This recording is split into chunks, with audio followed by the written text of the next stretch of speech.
So what does it take to actually scale once you're beyond $1 million? I have asked hundreds of founders that question.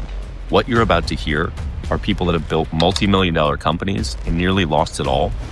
These are the clips that they didn't intend to share, but did anyway.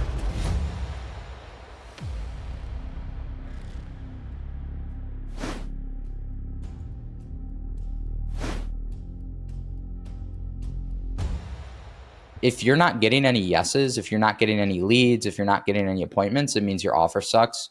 And it doesn't take a genius to make a little ChatGPT agent or develop some script inside of GHL. It's not hard to make Facebook ads and learn that skill set. What does take time and is something that is going to allow you to charge more faster is product development and offer development. We want the offer to sell the client. We don't want to have the best salespeople in the world using a big guarantee to sell. We really want the offer to just be a no-brainer offer. I think as humans, we often are reluctant to have difficult conversations around performance when it's not meeting expectations, because those are not easy and comfortable conversations. And so we rather avoid them. And in essence, we tolerate the mediocrity. You will never build anything elite if you don't have very high standards, very high expectations, and live up to them yourself, but also require those around you to live up to those same standards. If that's the kind of organization you want something truly elite that can become a category of one in its space, you have to be willing to coach people and invest time in supporting people who prove to be coachable, but you also have to have systemized within your business how you expunge people who prove to not be coachable, who won't take feedback, and who don't maybe have the aptitude to level up into what you need from them. The acceptance of mediocrity is a cancer in most organizations that keeps them as organizations mediocre at best. As a hiring manager or CEO, you're the final filter.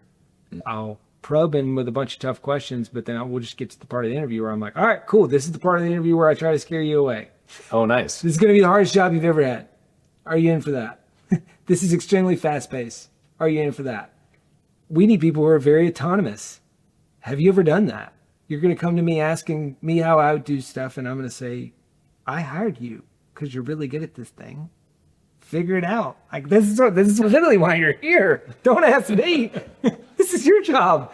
And so just like really probing into that stuff with people, I've said, hey, here's all my red flags. Here's what I really like about you, but here's a few things that are pretty concerning. Can you speak to that? And then I try to just go to my managers or whoever else is maybe in the interview and say, all right, you got any red flags or concerns you want them to address? So kind of giving them permission to bring up the thing and just really get it all out in the open. Challenge people, put them in the boiling pot. Can they handle it? If they can't, it's probably not going to work out. So I always teach my agents, don't sell numbers, sell stories, right? So the best thing you can do as a sales professional, I think in general, is just to create a projection that the client can see themselves in. At the end of the day, like that's really what gets somebody to understand the need, right? I mean, in the sales conversation, there's a lot of conditioning that you do throughout the whole conversation, right? Like the sale doesn't happen at the end. It happens throughout the entire interaction. We have to understand that first. I always say that sales is built on 3 principles, like any sales conversation. I teach my agents all the time. It's authenticity, why they should buy from you, exclusivity, why they should buy this product, and urgency, why they should buy today. Like if you can have those 3 fundamentals, you can close the deal at the end. And so if somebody doesn't really want to talk to you or they're not giving you anything and like you just feel like you're talking to a wall, they probably don't like you. You haven't really connected with them. You don't know who you're talking to, right? So that's the authenticity.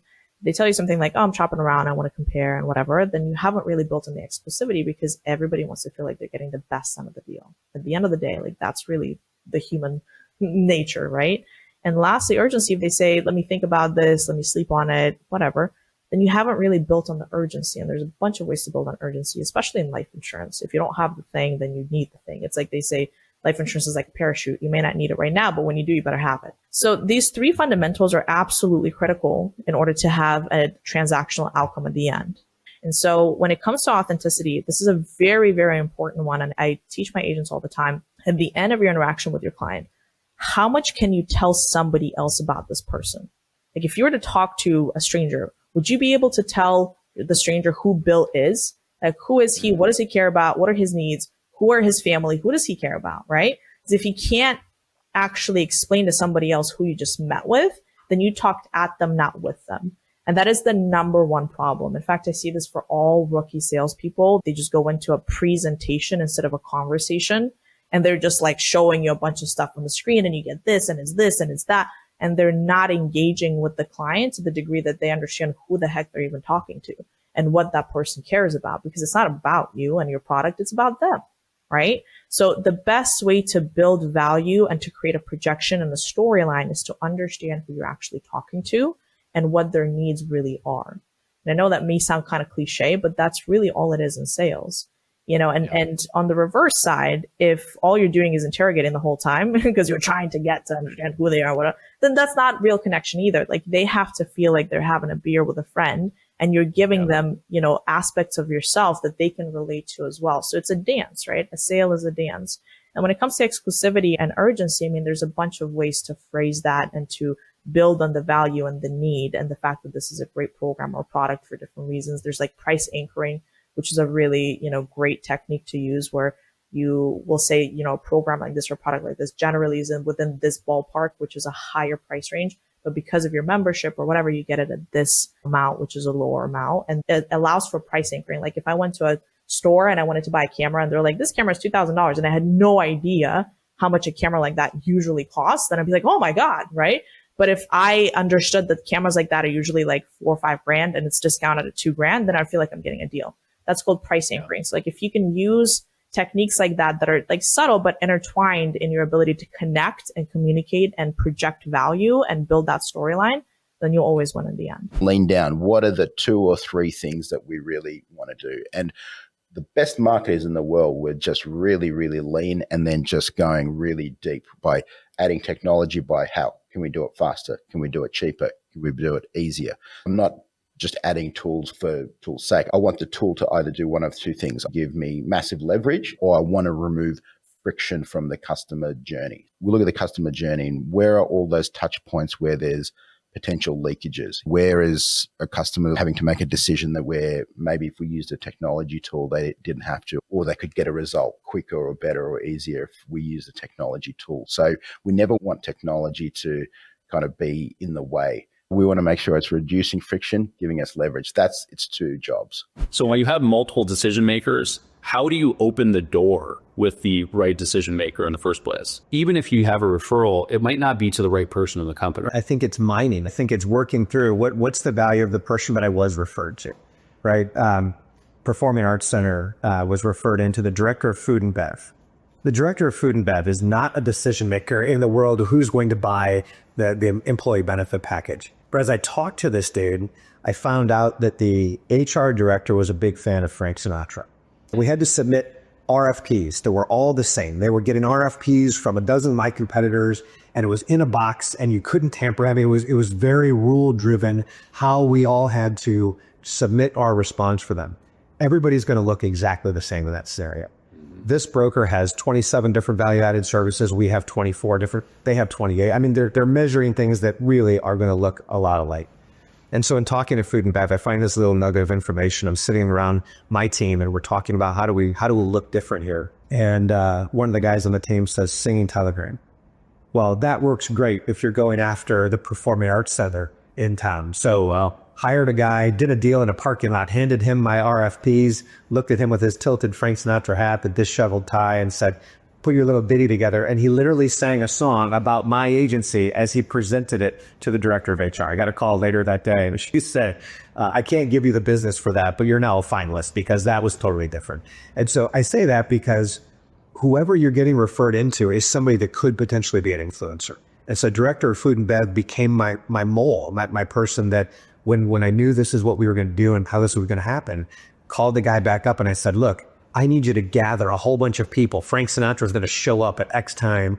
I need a few people in the lobby when this thing is delivered to make it look like an actual little show. And so that cycle shortened because of that. So who you're referred into can be that person that's going to get you into the right place at the right time. So we actually have an AI platform. We've gone through several now that publishes the job post, accepts all the candidate applications and resumes, it itself actually goes out and schedules the first interview, conducts all of them simultaneously. So like in 2 or 3 days, it'll conduct 200 or 300 interviews for a position. What does that look like? When you say it conducts the interview, what's the mechanism? The AI agent itself reaches out to the candidate, schedules a time to talk, conducts an AI interview with a fake person, right? Then based on custom parameters, it puts them into a spreadsheet with a recording and scores them on the likelihood of success in that position. And then helps us weed down, 300-400. We've had like 900 applicants for some positions. So it'll like weed that all down to something that we can actually work with. So maybe it gets it down to 40 candidates where we can really quickly go through and listen to the recordings at like top speed. And, we're playing with the platform based back and forth a lot. We've gone through, I think this is the third platform we've used like this. I mean, there was like funny stuff that happened in the beginning where like the AI agent just like stops talking. Like the candidate's like, what's going on? Is it over? So it was like, it's getting to a point where it's indispensable for us because we have so many. We would have to have a team of like 3 to 5 full-time in the HR department to handle the volume of people that want to work here now. So it's just made a big difference. You've grown pretty quickly to multi-8 figures. What do you say to the person that wants growth at all cost and does it in the face of sustainability? Yeah, I would say I'm sustainability at all costs over growth. I will choose not to do something until it is recurring and sustainable. I will wait because I really hate doing one-off transactional stuff. I think there's something special about recurring business in that like it keeps people very honest.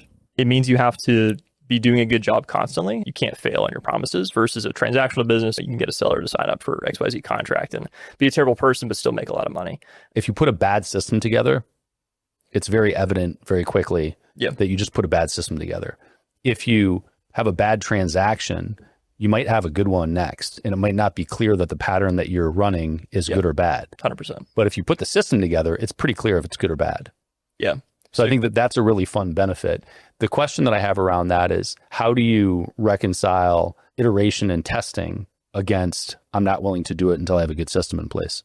We tend to just custom build a solution to make sure we can do it scalably. So the example I can think of right now is like, we needed a call center, an inbound call center to pick up calls in less than 10 seconds per call, 10 to 12 seconds per call. And every call center in the world promises they can do that. And then every single one fails to deliver that. And so what we did is we built a system that calls a bunch of call centers at the same time and just sends the call to whichever call center picks it up first. And now we can see the data and we can see the stats, and it's like very crisp and very clear who's performing, who's not. We can cut off the low performers and we can add new high performers and stuff.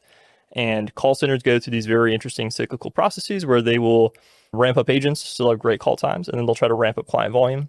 When they ramp up client volume, call agent pickup time goes really high up, and then it's like this, cat and mouse game. And so we tried to avoid that part, and we just try to use as many call centers as possible so that we can flatten the curve. To go back to the original question, it's like, well, we've been wanting to take in more inbound calls for a long time, but we could not do it because we did not have a sustainable method to do that. Now, we could have just hired a bunch of agents. We could have brought call center in-house.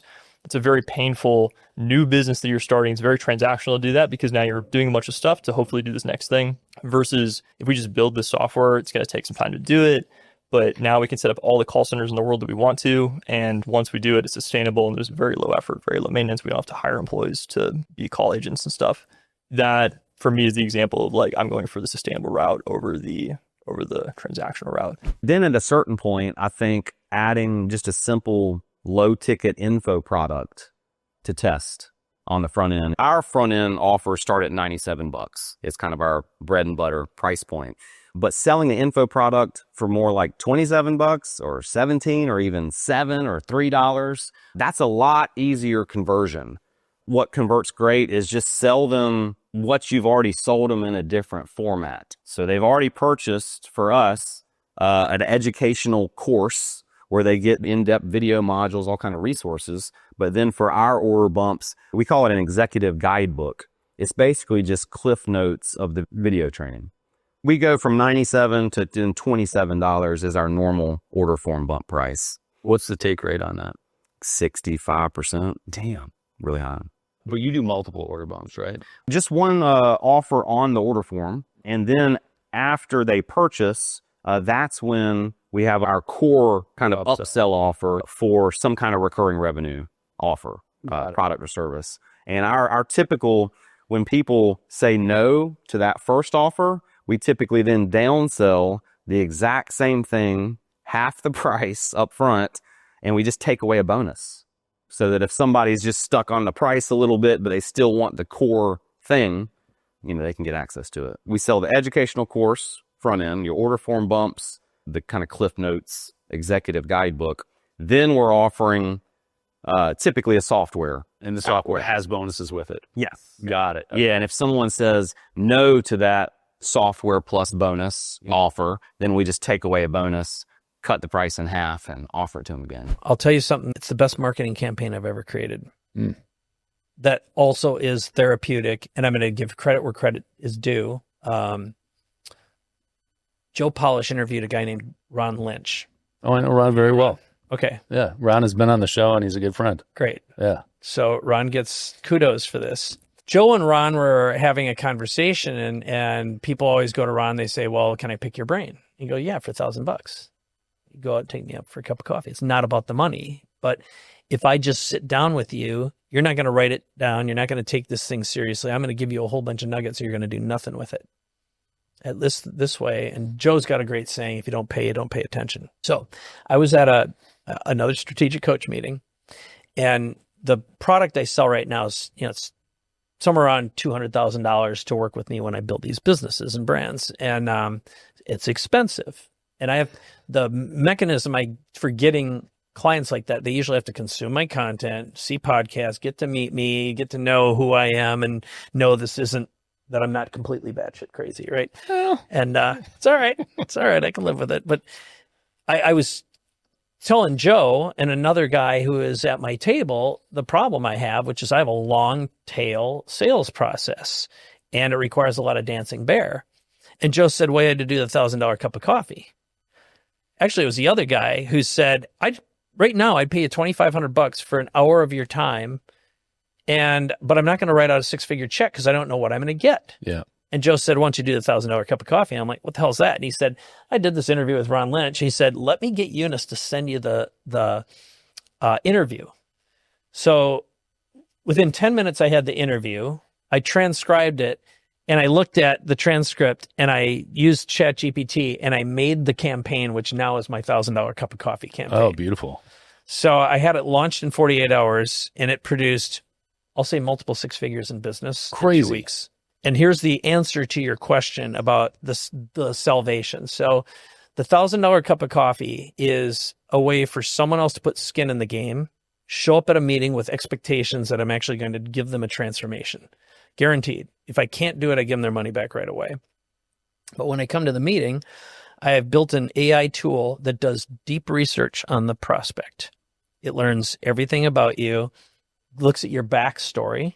It determines your better moving future based upon some of Dan's mindsets. And it estimates your personality profile on 8 different levels. So your Kolbe score, your Myers-Briggs, your Enneagram. Love this. And then I run a Chris Voss influence filter on the top 10 tips to make a connection and create influence in our conversation. And then I also have it load up with my offer and look at their business and their history, how we can best collaborate. So what I do then is I just say at the very beginning of the meeting, I show them the report. I say, I'm going to give you this report when we're done. I'm going to ask you 7 questions. And my goal is to give you an 11 experience on a scale of 1 to 10, help you create a better future for yourself, a better business and a better personal future. So let's go. So in 30 minutes, they've got the map. And then the second part is, would you like to know how we can do it together? And I walk them through a customer journey. That converts better than anything I've ever done we're talking one call to deep rapport and trust. And I think the answer to all of this is, if you can show someone a logical progression from where they are, help them see their past with clarity and give them a better future and show them a pathway and a map to get there, they will trust you to deliver. I would assume then your prompting them to give you as much data as possible on the front end, fill out a form. It's one form. Mm-hmm. And now what I do, I simplify it even more. I ask them, you can just read these questions and send me an order file with the audio, and I use voice recognition. What kinds of questions? Because ultimately the purpose of the questions is to allow the robots to dig in and do deep research on them in the background, right? Yes. So I'm going to give you the questions, and I'll pre-frame that by one of my other books is called Punch the Elephant. It's my sales book. Seems dangerous. Yeah. Well, if you're going to walk in, there's going to be you and an elephant in the room. You better knock that bastard out as soon as you walk in the door, or have him knocked out when you walk in the door. And that's the whole thing, is what's the biggest objection that someone's going to have? That's the elephant in the room. Nice. And there's a secondary elephant, which is eels kill deals. So it's not just the elephant, but it's he or she who influences the elephant has twice the force. So it's the silent one. It might be the spouse or the business partner who's not there during the first conversation. You got to knock both of them out. Yeah. So the questions are, and I asked this, I should have asked you this at the very beginning, is, hey, Brad, if at the end of this interview today, you feel like you have an 11 experience on a scale of 1 to 10, what kind of value can I deliver to your audience that they would say that was the best interview you've done so far on the show? And that would be the prompt for me. Yeah. And so you're asking them that on the front end? Yeah. What would make this experience, this conversation, 11 on a scale of 1 to 10? What would you like to walk away with, know, or understand? Got it. And that's the first question. That's the first question. That's awesome. Okay. Yep. And then I ask a variation of what's known as the Dan Sullivan question. The Dan Sullivan question, also called the R factor, is if you and I were to sit and meet here 3 years from today, what will have happened personally and professionally for you to be happy with your progress? That is a big ass question. It is, yeah. So now you're projecting into your better future self, or what you think it might be. And then it's what dangers are preventing you from getting there? What have you tried and failed at? How much does it cost you in time, money, resources, energy, relationships, and then opportunities? So if this problem were alleviated, what kind of opportunities could you take advantage of that you can't right now? What do you wish you could do that you can't, but you lack the resources, capabilities, or knowledge? So I would assume, I'm thinking that in this context, because they put $1,000 in for an hour, they are, and I think the frame of the $1,000 cup of coffee is awesome, right? But because they've invested, they probably take that form seriously. Oh, hell yeah. No, if they don't fill it out, I just refund them immediately.